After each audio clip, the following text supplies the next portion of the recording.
Okay, ameanzia hapa. Yaani bro, story zako zinasisimua mno. Ipo siku nitakupa mkasa unaohusu kuhusiana na ndoa yangu kutoka 2023 mpaka leo, ila kisasi nilichokichagua mimi ni tofauti na wanawake wengine kabisa. Ni kisasi cha akili, mpaka huyo baba akija kuzinduka ndo atajua kuwa wanawake hawajawahi kusamehe usaliti, manyanyaso na fezea. Yaani kaka, mimi ni mwanamke niliyejiwekea nadhiri kabisa kuwa maumivu yangu yatakuwa daraja la mafanikio yangu kupitia pesa yake. Maana mimi kiukweli sijawahi kuamini katika kisasi cha ngono au kuua.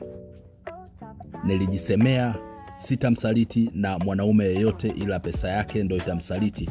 Maana kwenye mapenzi ya kushare nina kinyaa baraa, na naamini katika kulinda afya na mwili wangu.